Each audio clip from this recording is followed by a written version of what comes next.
અમરેલીના મોટા આકડિયા ગામે આમ આદમી પાર્ટી દ્વારા જનસભાનું આયોજન કરવામાં આવ્યું।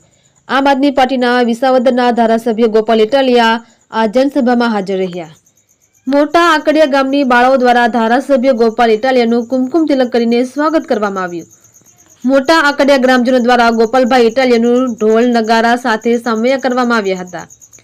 ધારાસભ્ય ગોપાલ ઇટાલિયાએ મોટા આકડિયા ખાતે જનસભા સંબોધી। આ જનસભામાં અનેક મુદ્દાઓ વિશે ચર્ચા કરવામાં આવી હતી। આ જનસભામાં ભાજપ અને કોંગ્રેસ ઉપર અનેક પ્રહારો કરવામાં આવ્યા હતા।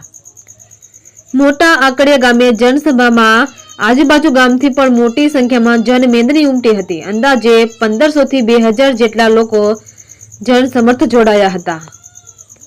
તંત્રી પ્રતિક સાવલિયા, અમરેલી। આજે અમરેલીના મોટા આકડિયા ગામે આમ આદમી પાર્ટી દ્વારા ગુજરાત જોડો કાર્યક્રમ અનુસંધાનમાં એક જાહેર સભા રાખવામાં આવી। આ જાહેર સભામાં મોટા આકડિયા ગામના લોકો, આજુબાજુના અનેક ગામમાંથી ખૂબ મોટી સંખ્યામાં ખેડૂતો, આગેવાનો, યુવા દોસ્તો અને મહિલાઓ આ કાર્યક્રમમાં ઉપસ્થિત રહેલ હતા।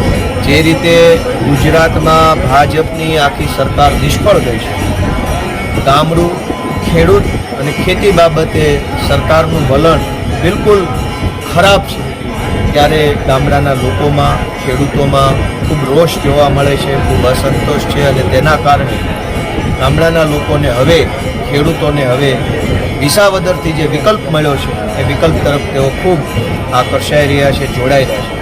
આજના કાર્યક્રમમાં આટલી વિશાળ સંખ્યામાં લોકોની ઉપસ્થિતિ એ બતાવે છે કે લોકોમાં હવે એક નવા વિકલ્પ તરફ આગળ વધવાની શરૂઆત થઈ ચૂકી છે। આવનારી તમામ ચૂંટણીઓમાં, ચાહે તાલુકા જિલ્લા પંચાયતની હોય કે વિધાનસભાની ચૂંટણી હોય, આવનારી તમામ ચૂંટણીઓની અંદર ભાજપને જાકારો મળશે અને જનતા પોતાના હક અધિકારોનું રક્ષણ કરી શકે એવી સરકાર બનાવવા તરફ આગળ વધી રહી છે।